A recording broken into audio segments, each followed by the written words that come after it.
All right. Well, young adulthood. We're going to define this as the period between 18 and 45, and that's a pretty broad range. I was mentioning before that it's difficult to say when adolescence exactly ends.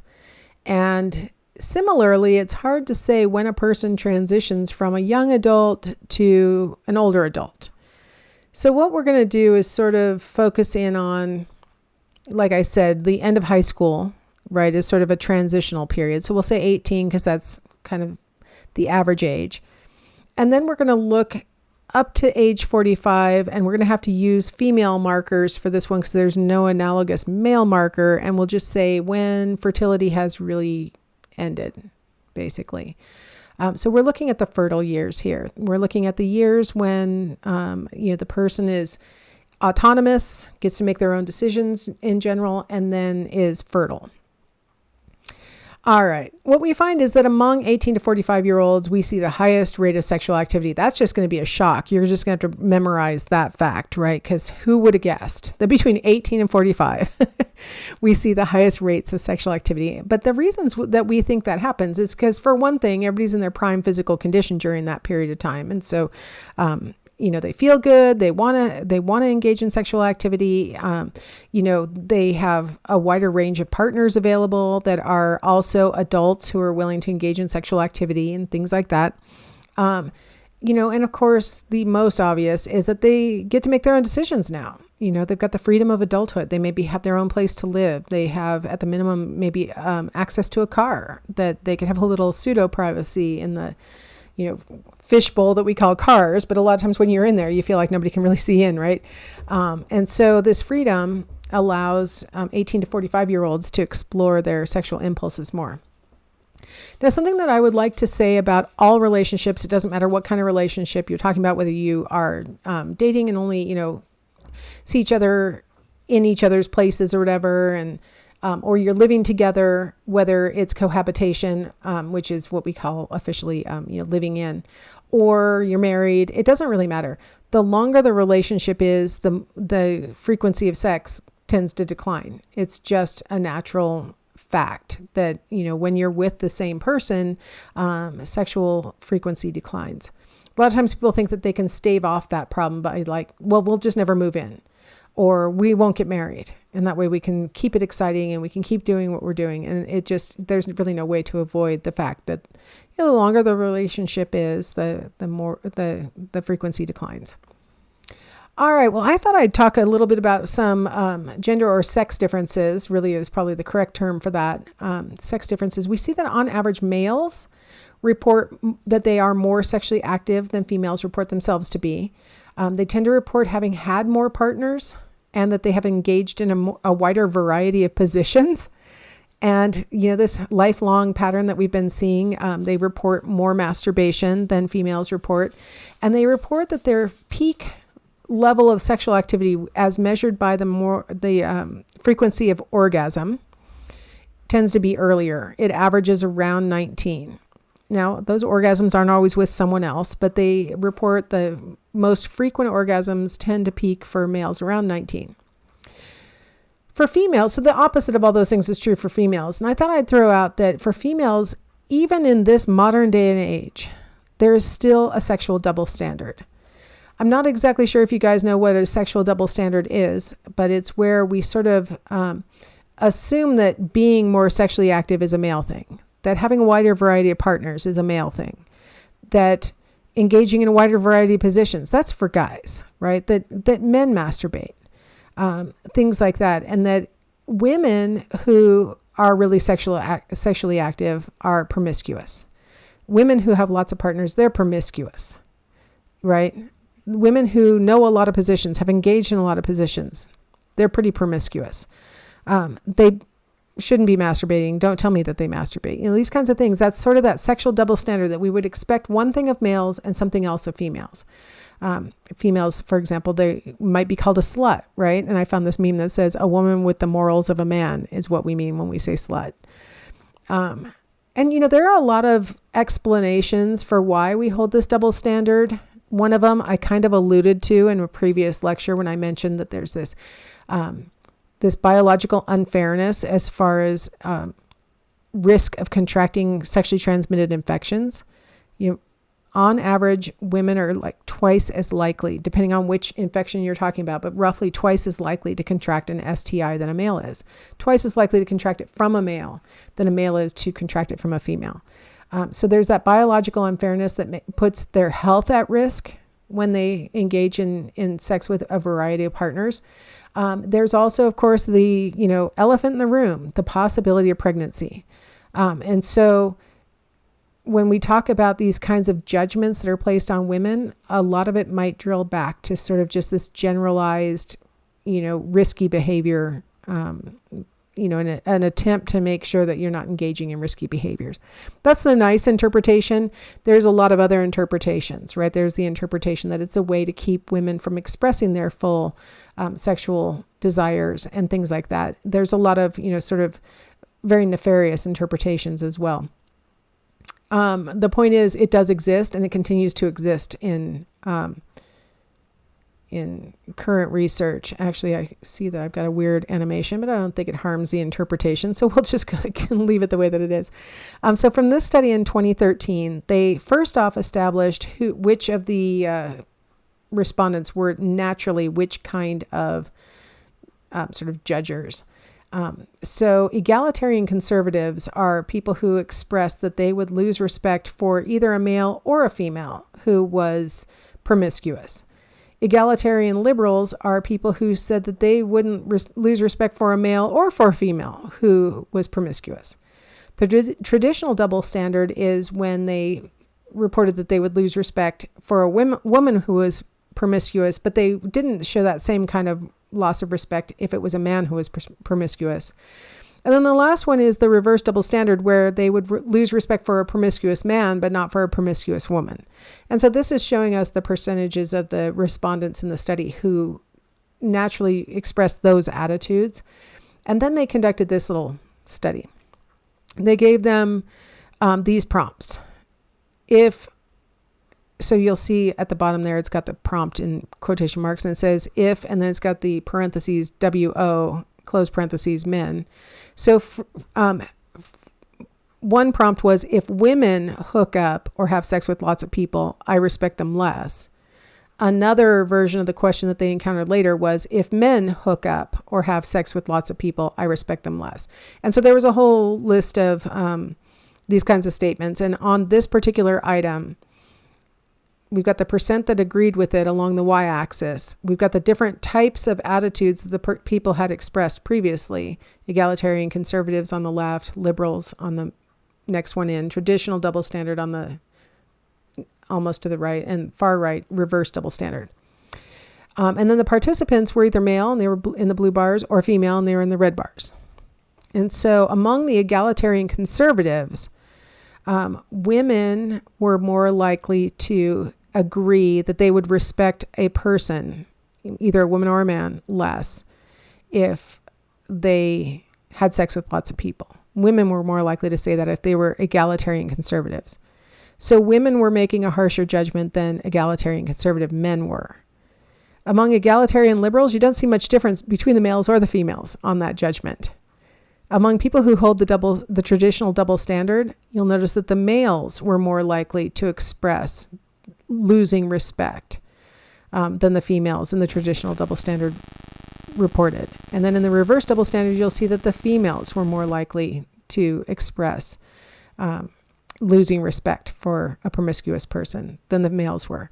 So it's kind of an interesting like male-female dichotomy here. But what I thought was really super interesting is that depending on your pre-existing opinion on these issues, the males and the females sort of responded differently to the prompts. And so taken as a whole, what we can notice is, first off, egalitarian conservatives were the most common group, where on average, almost 50% of respondents were thinking that males and females shouldn't be promiscuous, right? And then the females seem to, once we broke it out on this one item, females really seem to feel that way. But most of the respondents were egalitarian conservatives.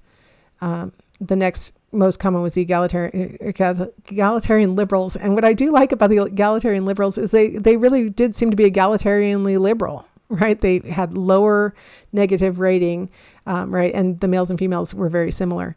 Traditional double standard, again, like the female participants were very much not agreeing with respecting somebody less.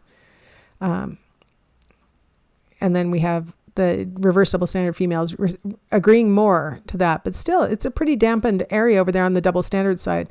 It's the egalitarian conservatives who seem to be most adamant about it. Here's another study, a different study, same year. And this is asking about premarital sexual standards. And so they were asking people, males and females, in which scenarios was it okay to have sex? And what you'll notice on the left-hand side is both men and women. When talking about what, other men and women, it's fine within a committed relationship, basically for everybody. All of them are like committed relationship. Yes, that's fine. On the right-hand side, we have the casual dating / first date. And this is where we really see, sex differences. So men and women thought it was more acceptable for males to have sex in casual dating or first date scenarios than women thought it was for female participants. Then either of them thought it was for female participants. Sorry, my clock started quacking and it caught my attention. In case you're enjoying my clock and the different sounds it makes, it's an Audubon Society clock. So what we're seeing is that within a committed relationship, everybody seems to universally approve of sex for males or for females engaging in sex in a committed relationship. In a casual first dating scenario, we seem to think that it's okay for males and not as okay for females, is basically what this data is showing us. So sort of that traditional double standard where it might be okay for a man to do that, but it's not really okay for a woman to do that. So this sexual double standard, we like to think that it's, that's old timey and people don't really think those things anymore. But these are college students, I'll give you, it was 2013, but I can tell you I've been teaching college a long time and students have not changed very much as far as that stuff.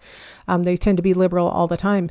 And so, seeing that we still show a double standard, implies that it's kind of a basic thing that we maybe have other factors in our minds as far as why it's okay for males and not for females. Now, when we talk about adulthood, intimate relationships are a really important component of adulthood. When we talk about intimate relationships, one of the most common things that's going on, probably since 1985 is the increase in rate of cohabitation. Cohabitation is when you have romantic partners living together. Right. Now, this chart is showing opposite sex, but now because same-sex couples couldn't get married, it wasn't considered cohabitation in the same way as it was for opposite-sex couples, because opposite-sex couples were engaging in a behavior that is, legally they could have done something else. Whereas for same-sex couples, there was nothing else they could do, so cohabitation was their only option. So it wasn't studied in the same way. And I think still there's not as much interest in same-sex couples who may choose to cohabit instead of getting married, even though now it's legal in every state. So this chart is from prior to being legal in every state anyway, for same-sex couples to get married. So it's all a moot point. But what you're seeing for unmarried opposite-sex couples, we have seen just this dramatic increase in the rate of cohabitation as an option. And it's become almost a social clock activity where you go from, living at your parents' house to then maybe moving in with an opposite sex romantic partner. And then a lot of times couples will say that they're doing it because they want to find out if this is the right person for them. And they don't think they'd really be able to tell if it was the right person for them if they didn't live together first. And so it's viewed as like a stepping stone to potentially the couple getting married, right? And in fact, according to a Pew Institute poll, 69% of current cohabitors reported that they plan to get married. So it seems like a safe bet to assume that a lot of couples who move in together to cohabit have in their mind that this is like a trial to find out if this is really the correct person to marry. Here's a little cautionary tale, though. 20% of women become pregnant within 1 year of beginning cohabitation. So, if you're moving in to find out if this is the person for you or not, it might be really a good idea to use really good, reliable birth control. So you can go back and check the chapter on that to make sure you know all your options. Because if you're testing things out, you probably don't want to be one of the 20% who become pregnant by accident. The average cohabitation turns out to be about 22 months long. And after 3 years, when they follow back up with cohabitors who they had, polled before, 40% of them have gotten married within 3 years.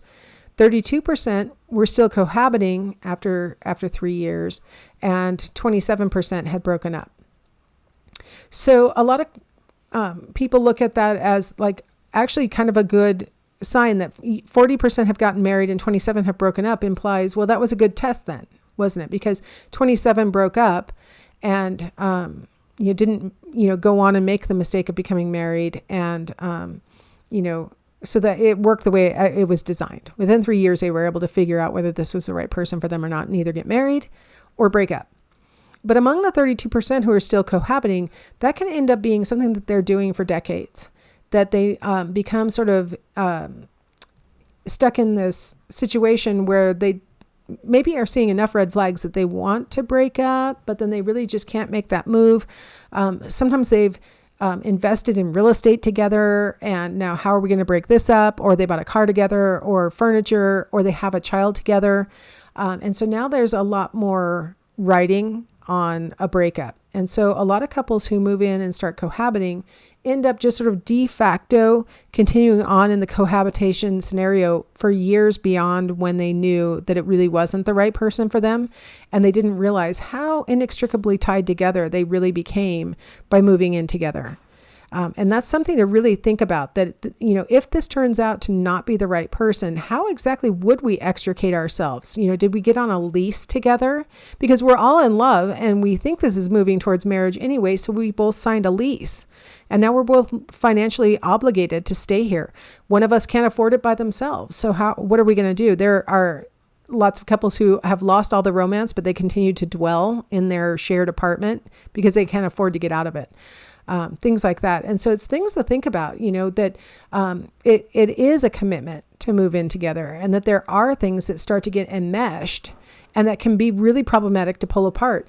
And our legal system isn't really designed to help cohabitors to separate out their lives. Our legal system's designed to help formerly married people to break up their, their wealth or whatever they might have, and, have an orderly visitation program for their children and things like that. For cohabiting couples, it's not as clear cut. Let's just put it this way. In marital situations, any children that are born during that marriage are considered those two people's children. Even if the child's father is someone else, that husband is legally responsible, is legally entitled to access to the kids. If they were to get divorced, he should be able to visit them and things like that. Those protections are not in place for cohabiting couples. And so it can be quite complex if the breakup needs to occur. And that can cause a lot of couples to sort of, those 32% to sort of hang on and dwell in a less than satisfying relationship for longer than they probably should. So interesting little statistical issues and details on that. And so let's talk a little bit about marriage as an intimate relationship. The probability of getting married over your lifetime has been going down over recent years. So what you're looking at here is different cohorts of people. So they started in 1960 and polled these 25 to 34-year-olds and asked them, are you married? And then they went back in 1970 when they were 45 to 54 and said, are you married? And then they went back in 1980 and asked them again. And so what you're seeing on that far left graph is actual data from people in 1960, 1970, 1980. And you see that by 1980, you have almost all of those people who had been 25 to 34 in 1960. Almost all of them are married or have been married by 1980. Now you go to the next bar up. Now this is people who are 25 to 34 in 1970, right? So these are people who are 10 years younger than the first group. And you see that they're between 25 and 34, their likelihood of being married is almost the same as the 10-year older people were. And actually their follow-ups, they look very similar. They're not quite right on top of each other, but they look very similar to each other. It's the next cohort that really makes a jump. The people who are 25 to 34 in 1980. Only 20% of them have never been married. I'm sorry, had to cough.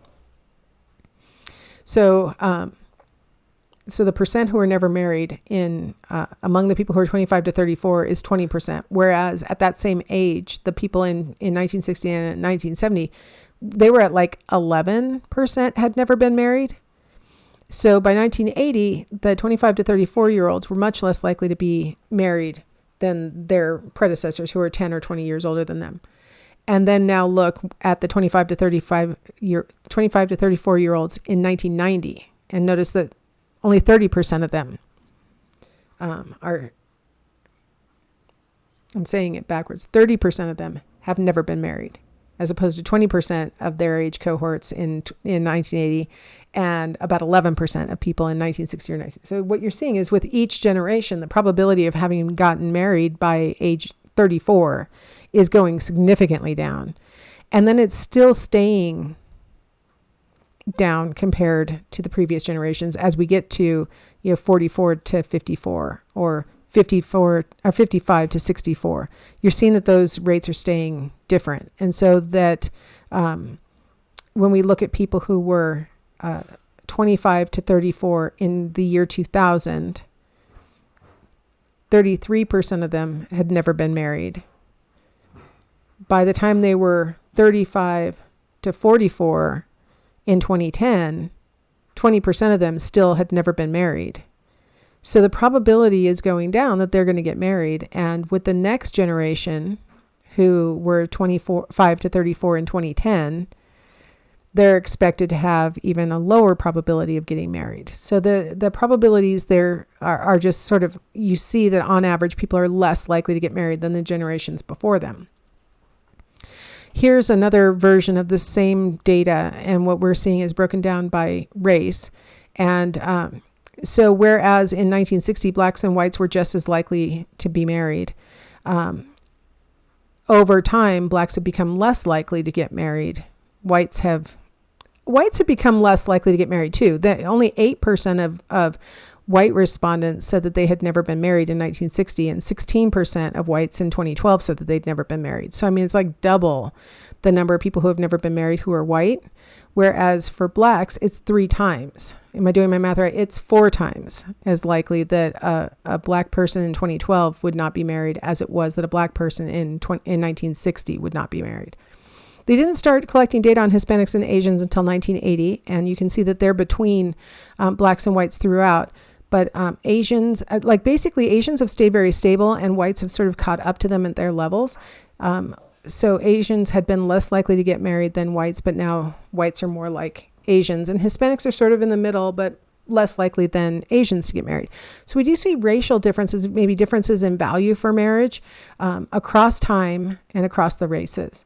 So our probabilities have been changing. Here's another way to look at it, which is across time. We have in the blue bar people who have a high school diploma or less, and we have in the green bar people who have a bachelor's degree or more. And initially, back in the early 1960s, people who had a high school diploma or less were more likely to get married. Almost 90% of them were married. But somewhere in the early 1990s, the probability of marriage actually shifted to people who have less than a high school diploma or a high school diploma are less likely to be married than people who have a bachelor's degree. So something switched there in the 90s and made it so that people who have less education are now less likely to get married. So kind of interesting factors.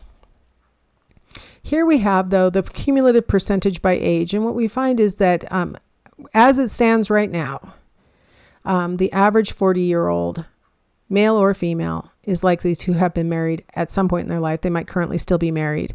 Women are slightly more likely than men to have been married by age 40. So we do see this accumulation of people who have been married across these age groups, bringing us to the point where about 80% of people have been married by the age of 40. All right. I think that's a good time to stop, and I will come back and talk about, well, what's great about marriage, if anything. All right. We'll talk about that in the next segment.